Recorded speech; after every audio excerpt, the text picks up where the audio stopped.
Good afternoon and welcome to the City Club of Cleveland. I'm Dan Moulthrop, Chief Executive here at the club and a proud member.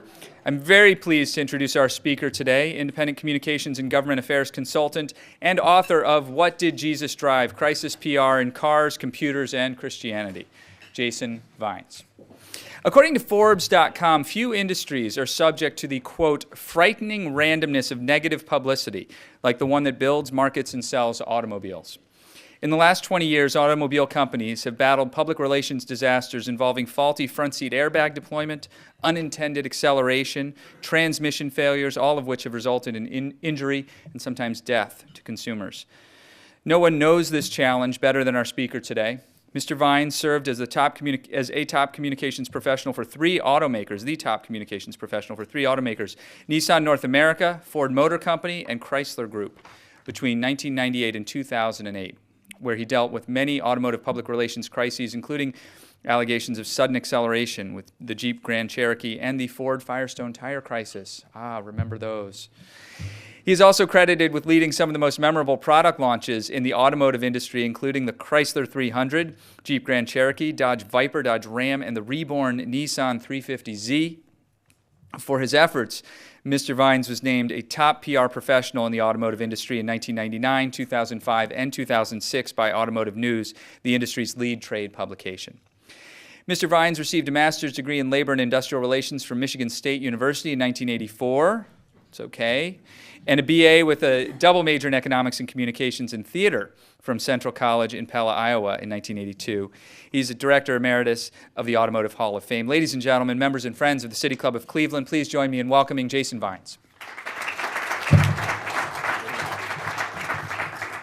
Thank you, Dan. It is overwhelming to be here when you look at the people who have spoken in the past, so I hope I don't let you down. I was talking to Bruce, met him just a few minutes ago, and started talking about the term spin doctor. And I think as colleagues, I'm very proud of our profession, but I've said many times, if you call me a spin doctor once, shame on you. You call me a spin doctor twice, and I'll break your nose. I don't believe in spinning. It's lying. And I think if you read the book, it'll come through that I think it's the worst art form we have among some of our colleagues. And organizations that want their people to spin are bad. I've got to explain my book. One of my favorite reviews on Amazon.com gave me 5 stars, and he said, "Great book, goofy title." There's a method to the madness, and it comes two-part of why I called it What Did Jesus Drive? The first was, I don't know how many will remember this, but back in 2002, 2003, there was a group called What Would Jesus Drive that was going around the country, there were a bunch of evangelicals, telling the automakers and their customers who drove SUVs that they were sinning. Kind of harmless. There was Arianna Huffington, pre-Huffington Post days, who was saying that if you drove an SUV, you were supporting terrorists. Meanwhile, she was flying around in a private jet and lived in a 10,000 square foot mansion in California. The book's full of hypocrisy. But at the same time, there was a group called the Earth Liberation Front, or ELF. Now, ELF got their career giggles early on by putting spikes in trees in the Northwest, which led loggers with their chainsaws to lose their limbs or their lives. Well, they matured and moved on to burning SUV dealerships, whether they were Hummer dealerships or Chevy dealerships. It started vandalizing individual people's SUVs, but they were putting firefighters in harm's way, trying to put out 30, 40, 50 SUVs. And this was going around the country. So while the What Would Jesus Drive nut jobs were kind of harmless, and so was Arianna Huffington, together, those two groups were aiding and abetting ELF. And we went after them.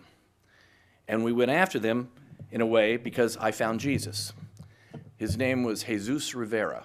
And he was a General Motors retiree who had 2 SUVs. And he used his SUVs to take his little granddaughters around.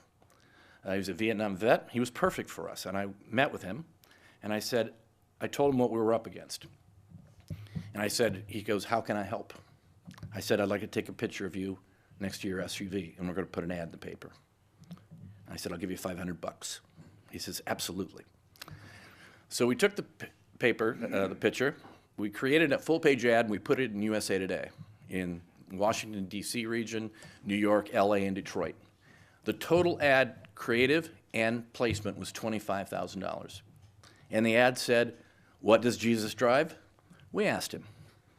And we explained why he liked an SUV and the hypocrisy of the anti-SUV movement. Again, $25,000, we got $50 million worth of coverage around the globe. And the hypocrisy was exposed of these folks that said you were a sinner if you drove an SUV. Their campaign was dead within weeks. The second part of why I call it "What Did Jesus Drive?" This was in 2009. And I was driving up to a conference on Mackinac Island in northern Michigan. It's their policy conference. I was going there on behalf of Forgotten Harvest, which is a food rescue in Detroit that gets perishable food from the grocery stores, and we put it in refrigerated trucks and we take it around to the food shelters and so forth. But while I'm driving up northern Michigan, I get a call from a 616 area code number. And most of you people don't know what 616 is. It's Western Michigan. A number I didn't recognize, and I answered the phone. I go, "Hello?" He goes, "Jason Vines, an old friend of yours, Steve Sammons." I go, "Steve, are you calling me from Grand Rapids, Michigan?" He goes, "Yeah." I go, "What are you doing there?" He goes, "I'm the CMO of Zondervan." I go, "Zondervan? The Bible company?" Well, Steve and I had worked together at Nissan. He was one of the marketing guys at Infiniti. I go, "What are you doing at Zondervan?" He goes, "Well, I was brought in to shake the place up, and we're facing a huge crisis." I go, "What kind of crisis is there in the Bible world?"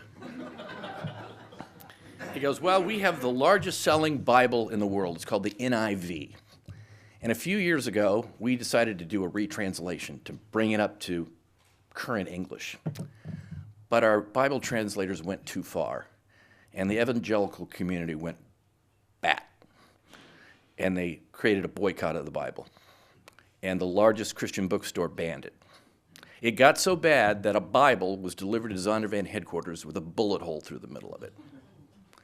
I said, he goes, "We're going to try to retranslate it again, but we can't go through this again. We can't have a crisis or we'll go out of business." Zondervan at the time was owned by News Corp, Rupert Murdoch's people. He goes, "I need you to suggest something that could help us navigate through this crisis." I go, "Well, how about me?" He goes, "Well, I was hoping that's why I called you." But I said, "Steve, Christianity's dead. I read it in Newsweek cover just a couple weeks ago. Didn't you get the memo?" And we laughed about it. So I came on board, and the first day, a lovely British young man who had been brought on board to design the Bibles and books and so forth handed me a stack of papers this thick, said, "Happy reading." And what I found over the next 3 or 4 nights in my apartment alone from my wife was how ugly Christians could be sometimes. They even accused Zondervan of raping the Bible. So I knew what we were up against. And we were talking really famous people writing really nasty memos, like James Dobson, Focus on the Family. I mean, this was the ugliest side of Christianity I had ever seen. And I'm a Christian myself, not a perfect one. So after about the 4th day of reading this, I just went to his desk, Neil, the Brit, and said, "That's a pretty part of Christianity right there." He goes, "Oh, that you're just seeing the tip of the iceberg." So we devised a plan to take our enemies, the evangelicals, and listen to them. We said, let's bring them in the tent. Let's see what they're objecting to in that previous retranslation and have an open ear. Maybe they're right in some respects. Well, we did that. We had the Committee on Bible Translation get started. We announced that we're going to do a retranslation of the Bible. I became very good friends with Doug Moo, the lead translator. After we made the announcement, there was no bad news. That night that we made the announcement, on Conan O'Brien, he started off his monologue saying, "A new Bible's coming with modern English."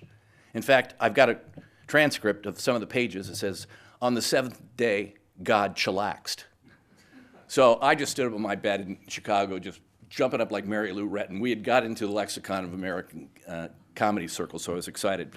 So 2 days later, I'm driving back to my apartment, and I decided to call Doug Moo, the lead translator, who was just getting in the translation of the Bible. And while we differed on all things politics, nonetheless, we became very, very close friends. He had a great sense of humor. And I got him on the phone. I said, "Doug, I need a favor." He goes, "Anything you want." I said, when you're doing the retranslation of the Bible, is there any way you could sneak my name in the Bible? It'd really make my mom proud. And I thought, had I gone too far? And he goes, he didn't miss a beat. He goes, what are you talking about? Vines is in there at least 19 times. So that is the reason the book is called what it is. The book starts and ends, unfortunately, with the same question. Why do we have such a hard time telling the truth? From Richard Nixon to Bill Clinton to Lance Armstrong to Roger Goodell. And that last one, either Roger's lying or Ray Rice is lying, and his wife. Somebody's lying here. It's something I go through the book throughout, and proudly to say that most of the companies that I worked for told the truth all the time. Some didn't, and I wouldn't stay there. The actual working title of the book was A Thermal Event, until I came up with What Did Jesus Drive? And it's chapter 1 of the book. I was a young PR guy, had been put in charge of safety and regulatory. So whenever there were recalls or something with the National Highway Traffic Safety Administration, I was the point person. So like a week into that position, one of the lawyers came down to my office and said, we have to do a recall of the Dodge Dakota for a wire harness issue. I go, oh, okay, I haven't written a recall press release yet, so you're gonna have to give me a little bit of slack here. He goes, oh, that's okay, we always write the first version anyway, the lawyers. I go, oh, good, send it down to me. He goes, oh, here it is. And basically it said that if you did not get this vehicle fixed, it could result in a thermal event. And I said, what is a thermal event? He goes, well, the vehicle could catch on fire. And I said, holy, say it like it is. And that became my mantra for my whole career. And I loved what Barbara was saying about telling the truth. It gets you out of everything. It disarms media when you just tell the truth. But we seem to have a really hard time doing that. The spine of the book is still the biggest crisis in the history of the automotive industry, the one between Firestone and Ford. I learned probably more about crisis PR during that time than anywhere else in my life. And it's something that, to my clients and friends, I say, it's what you have to do to get ready for a crisis. I said, if you miss the first point, a crisis is coming. No one's immune to it. If you think you're immune, you're going to blow it. But heading into a crisis, it's the most important thing to prepare in advance. Be a Boy Scout. These crisis manuals, they just sit on shelves and gather dust. And what we did at the very beginning of the Firestone tire crisis is we established guiding principles from which every decision we made, it had to adhere to one of those guiding principles and not trump it. There were 4 guiding principles, and I know them because I wrote them. I didn't come up with them necessarily. I was part of the team. But we wrote them on one of those big 3M pieces of paper, and we stuck it in the war room at Ford Motor Company. Only 4. We said, everything we do has to abide by this. The first guiding principle was the safety and satisfaction of our customers was paramount. Full stop. Number 2, we said we'd work around the clock and around the world to find replacement tires. Number 3, we'd communicate openly and honestly at all times, only with facts. Speculation is a hand grenade and lying is suicide. And number 4, and people still don't believe this, number 4 guiding principle was to protect Firestone.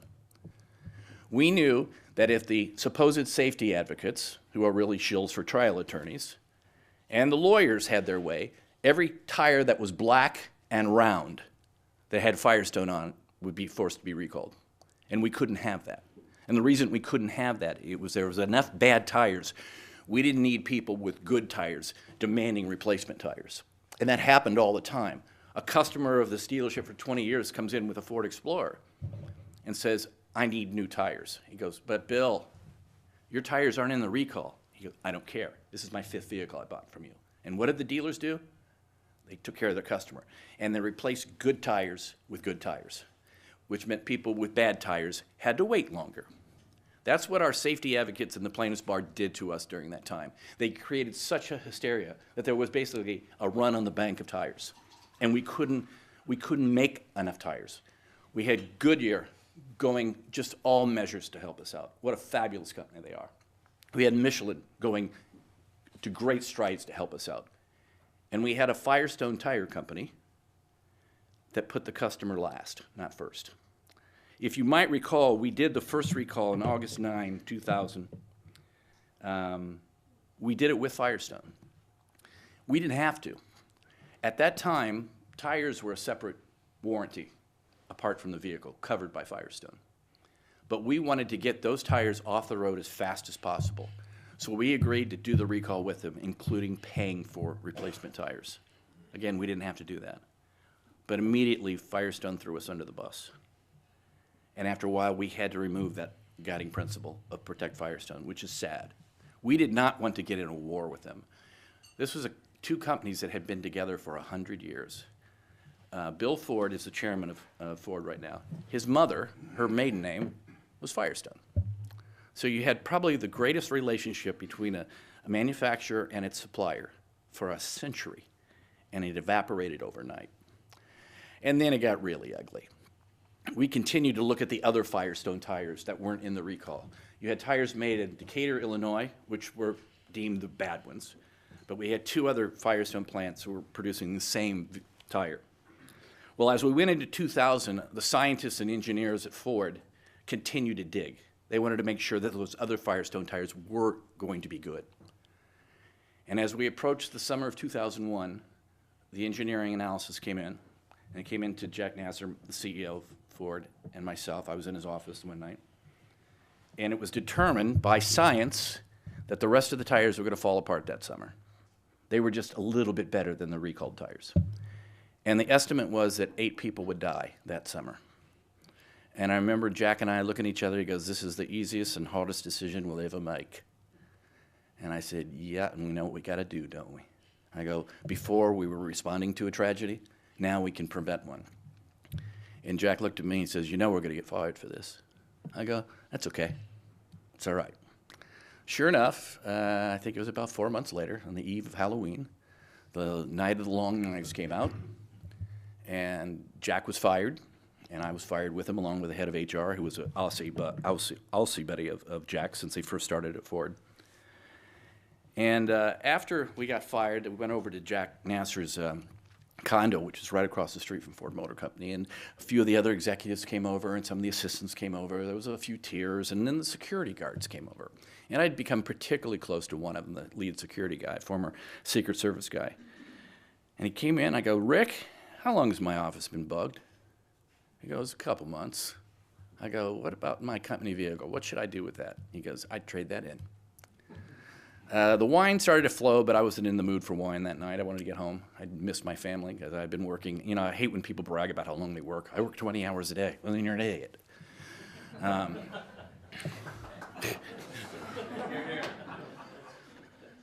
Ford was famous.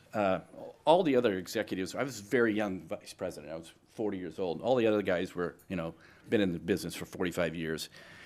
And somebody told me early on that all of these executives, they were taking care of their grandchildren.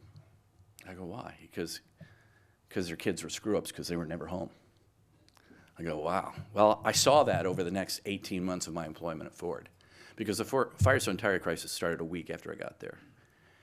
And I was not an absent father. I tried to spend as much time with my family, my wife and my 3 kids. But I decided I needed to get home that night. And when I pulled in the garage, I got out of the car, and my daughter opened the door to the garage. And she was, I believe, 9 at the time. She goes, "Daddy, what happened today?" I go, "I got fired." She goes, "Oh, does that mean you can drive me to school tomorrow?" I said, yes, it does. And it was actually cathartic, because I realized what was most important in my life, and that I hadn't done anything to betray my morals or my ethics when I was the head of PR. What I'm most proud of is that summer, not one person died when a Firestone tire fell apart and their Explorer rolled. And had it happened, we would have known. Because for a while there, every accident involving a Ford Explorer, news crews, no matter where they were, would rush out to the scene to see if it was a Firestone tire on a Ford Explorer. We made the recall announcement, and Firestone was not there. We had the scientific data that said 8 people were going to die. We knew we had to replace these tires. But we were going to meet with Firestone. But the next day, the story appeared in the New York Times that we were going to do this, catching Firestone completely off guard. In all fairness, not fair to them. Our chairman, Bill Ford, decided he wanted to leak the information to his friend at the New York Times. It was the 3rd time he had leaked information to Keith Bradshaw, the New York Times. I always demanded to know who it was, and my security friend, Rick, I'd give him Keith Bradshaw's phone numbers. I go, here's office, cell, and home. Find out who just called him from this building. And sure enough, he goes, I know, but I just don't want you to know. And the 3rd time I'd had enough, I go, who is it? He goes, it's the same person. I go, who? He goes, his name's on the building. I'm like, how can I do my job when I've got my chairman stabbing us in the back? Firestone went crazy when they saw the story. And John Lampe, the head of Firestone at the time, got on the phone with the head of procurement supply at Ford, Carlos Mazarin, who had called me down saying, I want you to hear this. He wasn't so rude to put it on speaker, but he didn't have to. John Lampe was yelling so loud. And they agreed that they were going to fly Ford executives to Nashville to meet with Firestone that Monday. This was a Friday, on Monday. The Ford executives met, presented their case, took them about 10 minutes, I believe, and then John Lampe and the Firestone team dismissed themselves and came back 5 minutes later with a letter that obviously had been prepared in advance saying, we're firing you. You're trying to bring us down. So we made the announcement and did the recall by ourselves. The original tire recall was 5.6 million tires.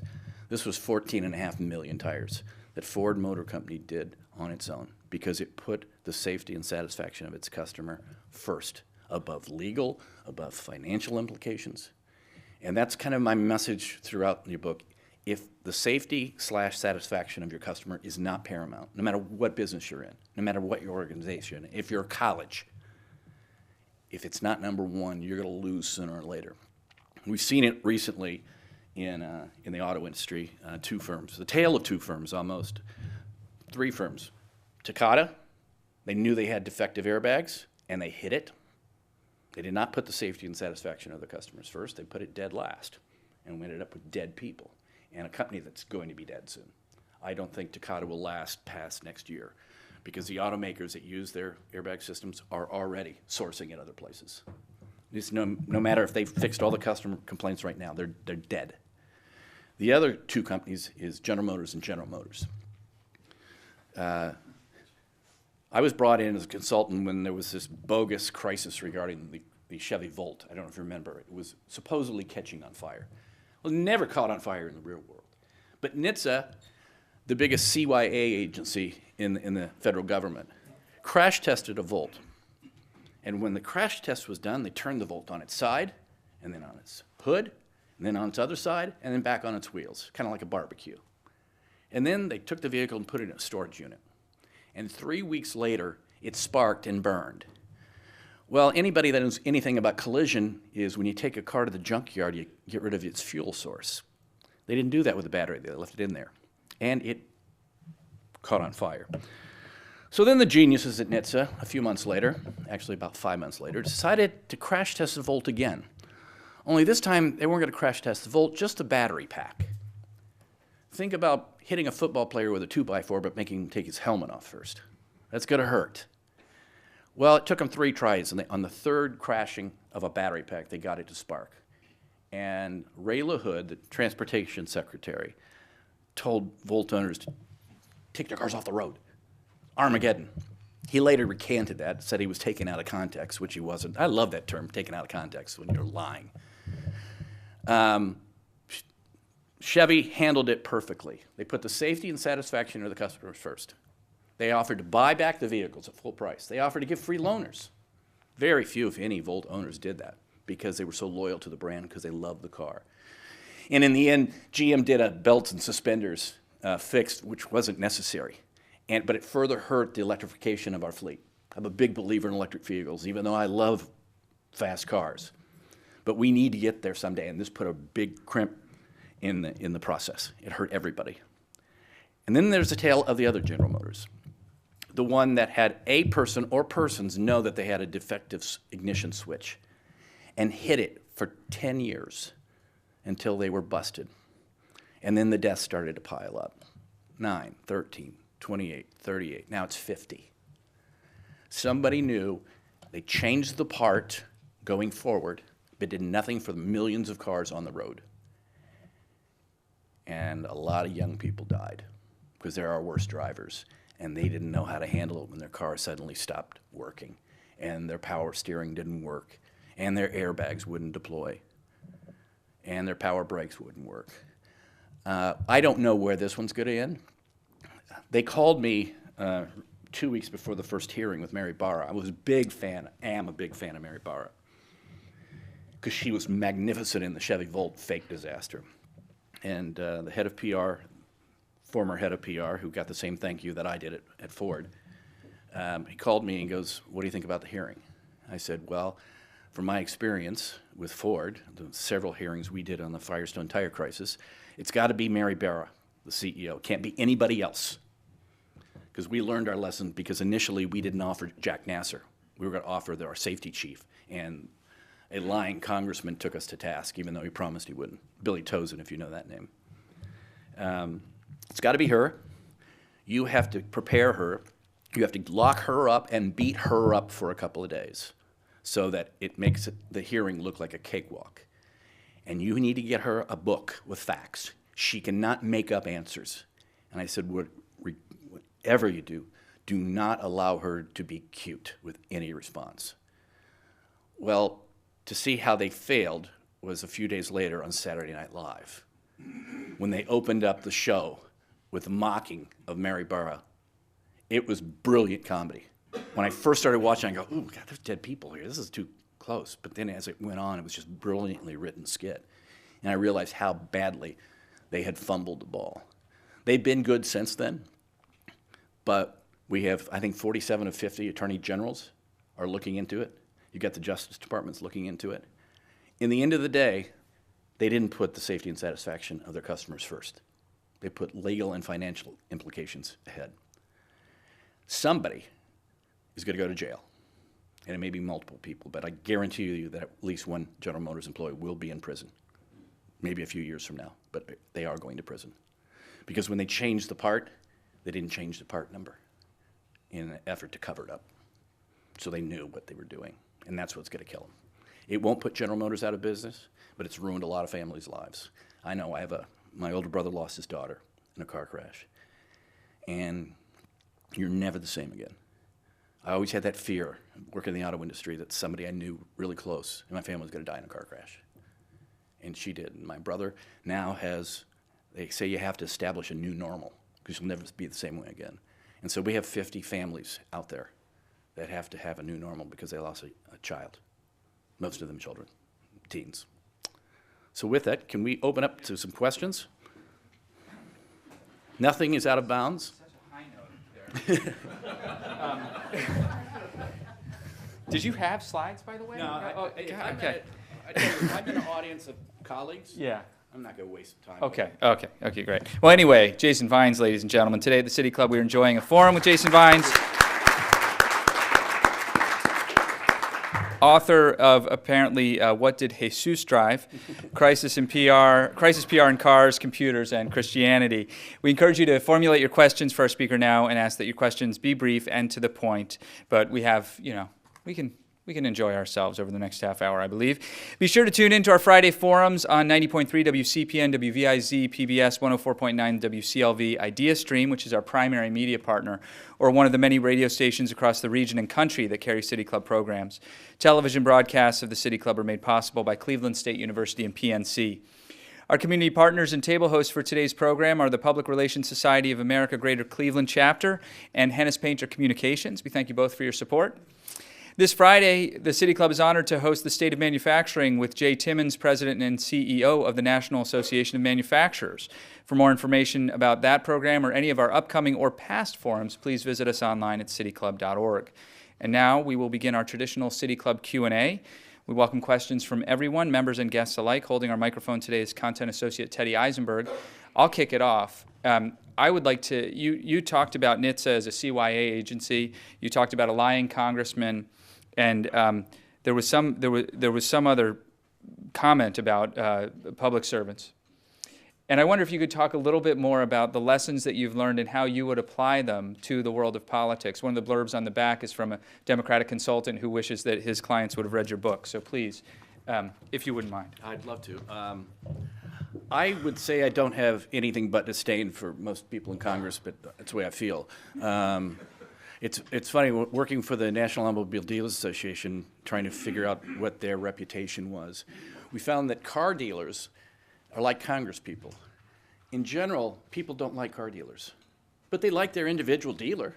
It's like, we don't like Congress people, but we like our congressmen.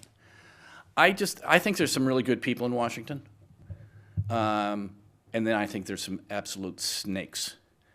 Billy Tozen comes to mind. I think he's the head of Pharma now. But he was the one that said he had cut a deal with the head of our Washington office, supposedly, that said that he would smack us around for a few minutes by not giving Nasser, but then he would accept our witnesses.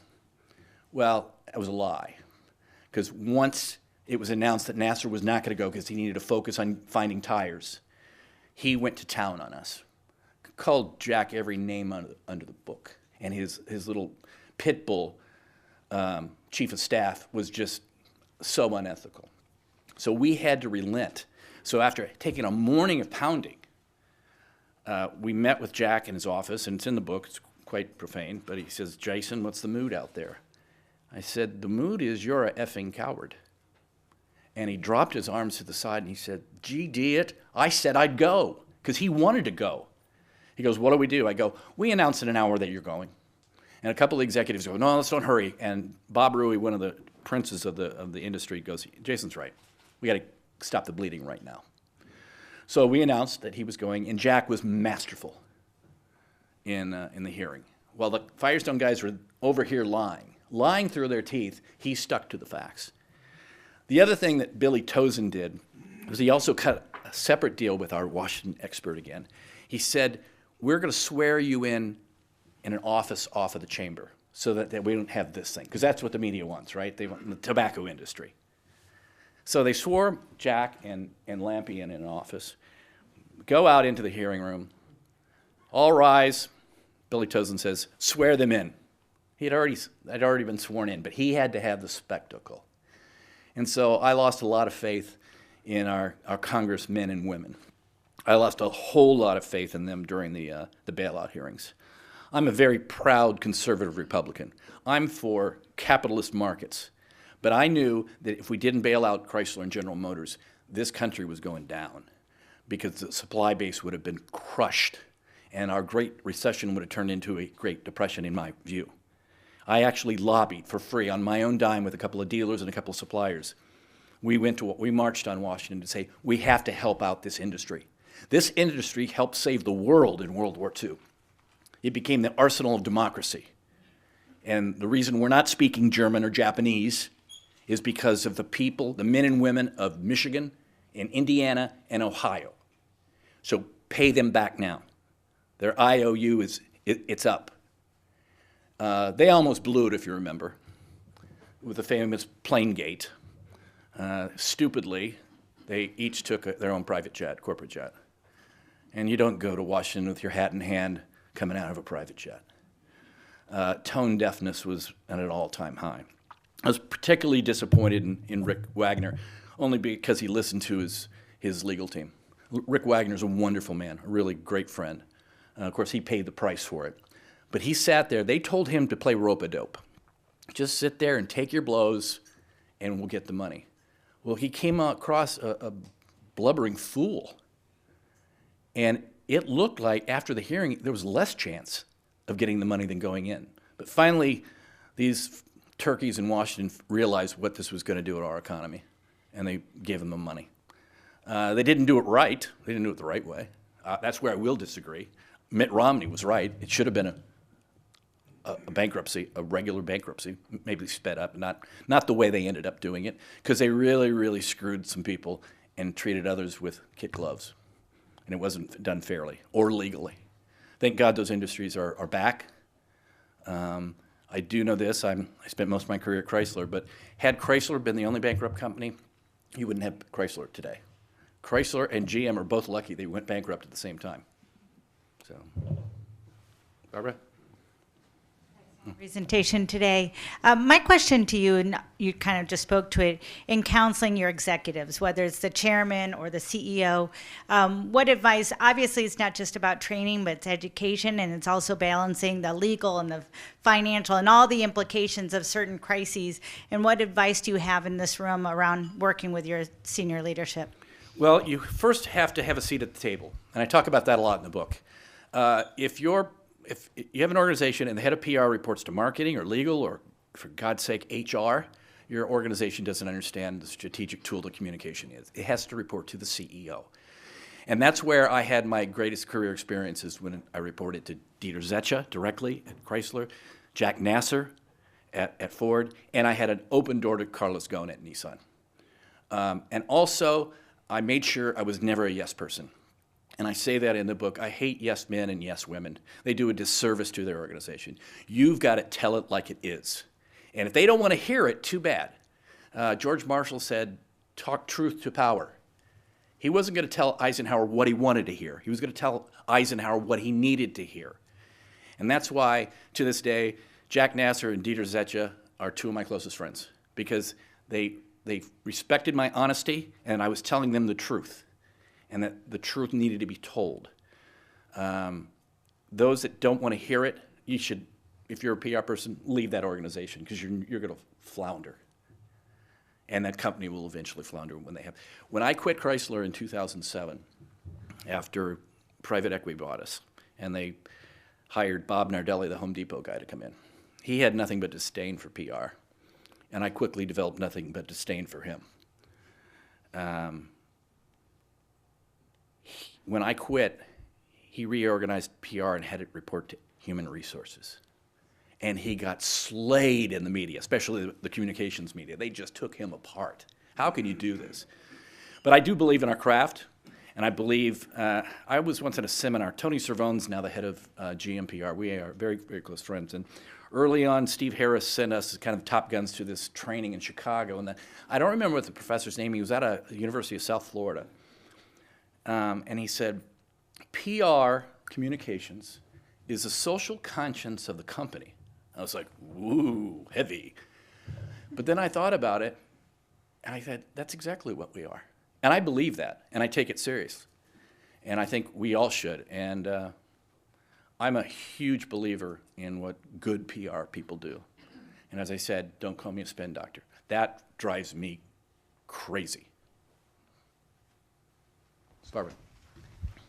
I like what you said about the social conscience of the company, and that actually leads to my question.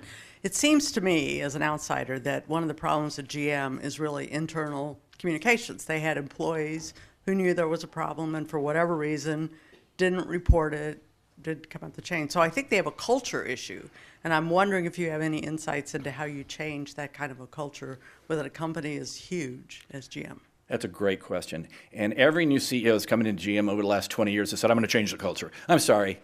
When I hear a new CEO coming in and saying, I'm going to change the culture, I'm going, you don't know what you're doing. You can't change a culture overnight. You can change behaviors.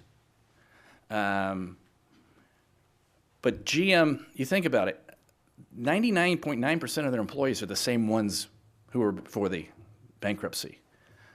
They are the Titanic, and it's hard to turn around the Titanic. Their products are really good, but their corporate governance is flawed. The ability for somebody to put their hands up and say, that's broken, we got to fix it. I obviously, not knowing who the guy is, he was afraid to tell the truth, and then hid it. That's what's scary about this episode. It's one thing to find it bad, fix it, and announce you're fixing it, but just to fix it and cover it up is criminal. And so that's what, you're not going to change that culture, I don't believe. GM is lucky that they have so much money now, and they're downplaying what it's going to cost them in the end. As the numbers go up, they have this fund that I think when people are accepting it are ones where their kid was driving, was drunk and speeding and died. So you could take that to court and kind of say who's to blame. But for those parents who have a kid that was killed and didn't do anything wrong, they're not taking the settlement. They're getting a big time plaintiff attorney. And they're not going to settle for $1.5 million. They're going to sue them for $1 billion at a time. So I hopefully GM is made up of a lot of great men and women, a lot of them. Change the industry. There's so much prejudice against GM. When I was in Washington back in the mid-'90s working for the American Automobile Manufacturers Association, its head was Andy Card. For those that don't know, Andy Card was the guy that whispered in George Bush's ear, "We're under attack." Well, Andy's a great man. But what we found was, I did a survey of 100 people, totally unscientific. And I said, the catalytic converter is maybe the greatest anti-pollution device in the history of auto industry and maybe industry in general. Who do you think invented it for cars? 9 out of 10 people said it was either the Germans or the Japanese. And it was those nerds in General Motors that invented the catalytic converter for cars, but they don't get any credit for it. So it's a great company that lost its way, and hopefully it's not. I don't want GM to go out of business. Too many lives and too many communities resting on General Motors to be successful. But I think they're changing their ways, and I think they got the best CEO to do it because the conspiracy theorists thought she got the job because she was a woman. Now she got the job because she's really good. She just happens to be a woman.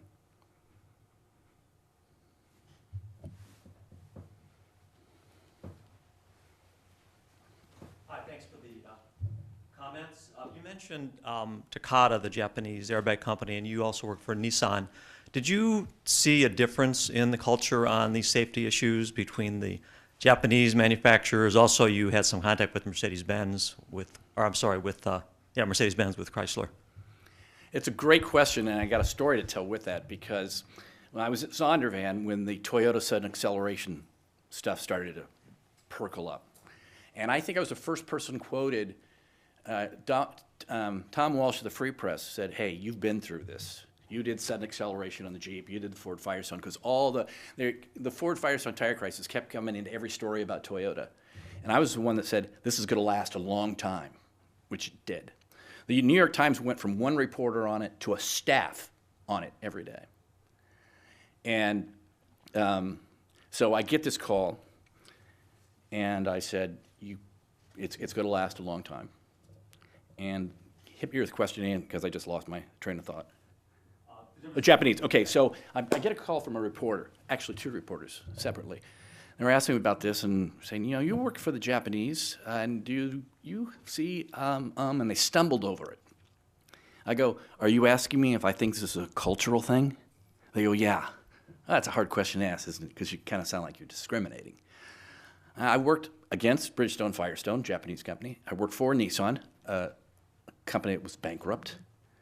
And I said, yes, there's definitely a culture in which Japanese like to stick their head in the sand when they have a problem and hope it goes away. I saw it at Bridgestone. They didn't want to take care of the customer. They were hoping it would go away. And I saw it full circle at Nissan, where they thought Renault buying them was temporary. And I say in the book, Ghosn says, these people don't get it. They think we're going to fix it and they get their company back. He goes, if we survive, it's ours now. But that is a cultural thing inside. Japanese are very, very proud people. In one of the more fun sections of the book, this was early on, and Patrick Pallotta, was a Frenchman, was put in charge of Nissan product development. And I'm up, and we're getting ready to we're writing the Nissan Revival Plan, the biggest sweeping change in Japanese history, business history. And I'm in Ghosn's office, and he goes, suddenly Pallotta darts in. And he starts telling Carlos Ghosn about what his crazy Japanese staff is doing. What was happening at Nissan, they'd launch a vehicle in Japan and then wait 12 to 18 months to launch it in the US or Europe. So by the time it was launched here in Europe, it was old produce. And what he told him is, this is unacceptable. Find a way to fix this. He goes, but when they came back to me tonight, they said they're going to fix it by delaying the launch in Japan by 12 to 18 months.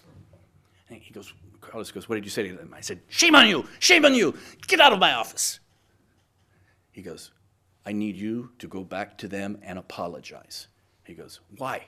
He goes, they're idiots. He goes, I don't care, you don't tell a Japanese guy, shame on you. A couple of them are probably going to jump out a window in a few minutes. And Pilata tucked in his tail and marched back and apologized to his team. But that was the beauty of Carlos Ghosn. He was a scientist of culture, and he knew what he had to do, a Frenchman coming into a Japanese company, to not insult the people. It was just phenomenal. But the good guys and gals have a almost natural sense of how to do that. And that's why they rise to the top of their industry. I hope that answered your question. Hi.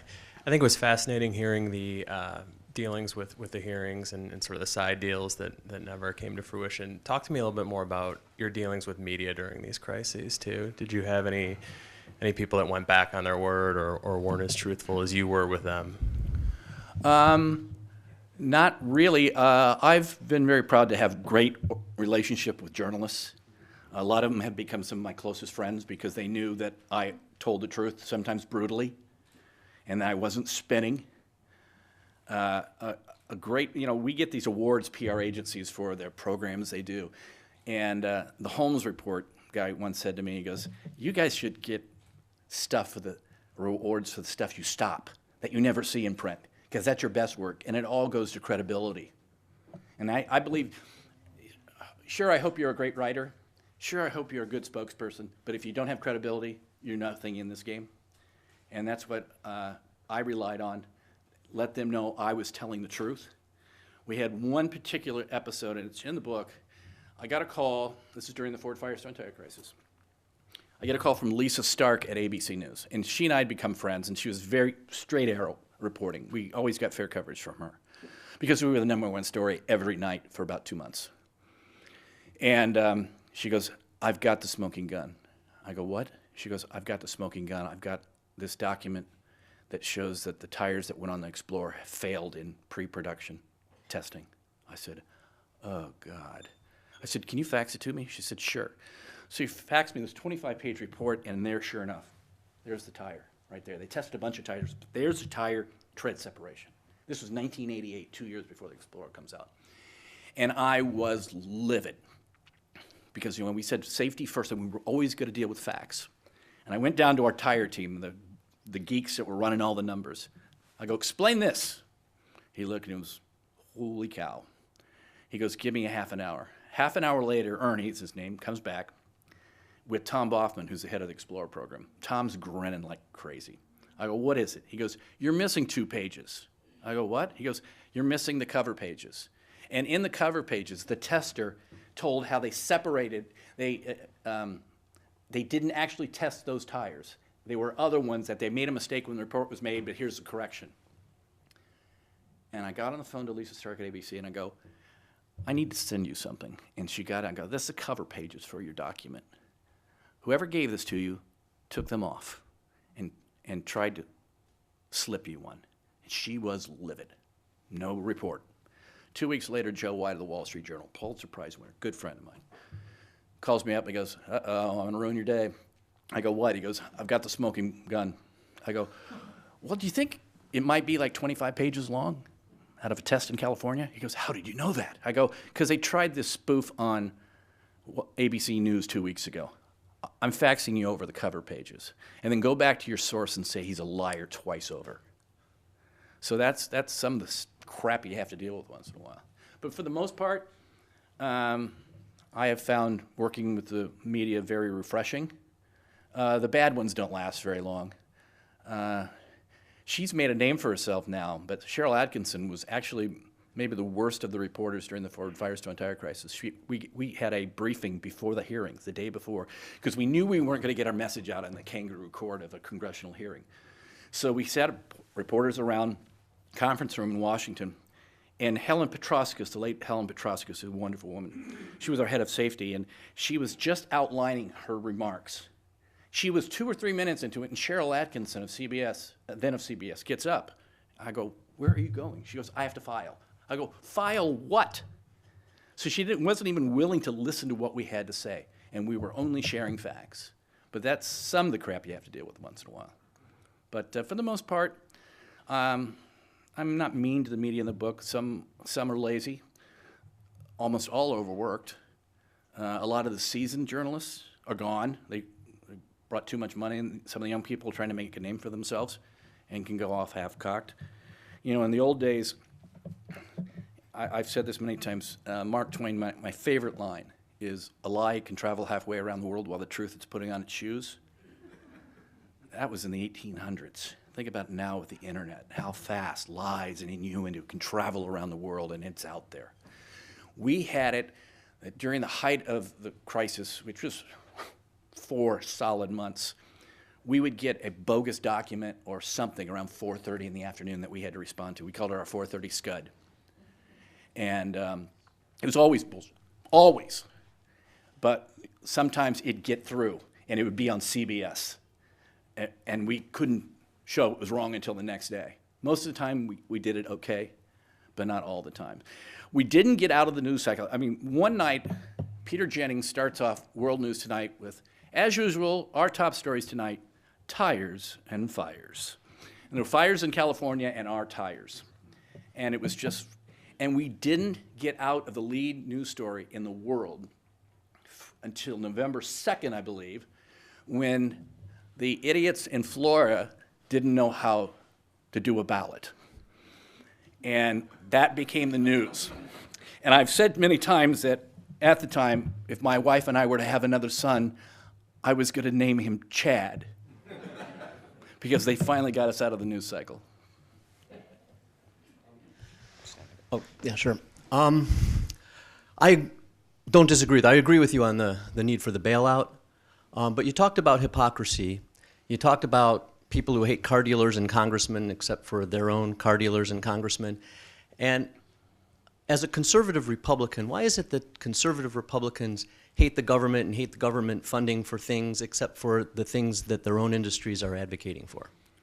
I was very, very vocal during that time of being ashamed of the Republicans during the hearings. I was, in fact, I'm trying to think, maybe 2 years before Mitch McConnell came to Detroit. I don't know why he'd come to Detroit to ask for money, a Kentucky senator, but he came to Detroit.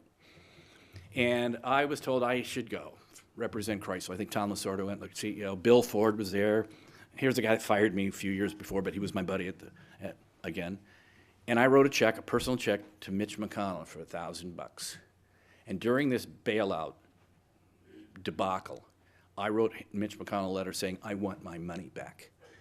You came to this state, Michigan, with your hat in your hand, and then when our automakers who help save the world need a little help, you get in the way of it, you clown."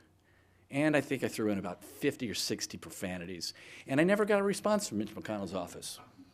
So, no, I'm not that, yeah, I'm proud Republican, conservative. They're not always right, though. Especially, I think this current batch is just clowns. They just can't get something right. They just can't get anything done. So, at least I don't have an opinion on it. Thank you.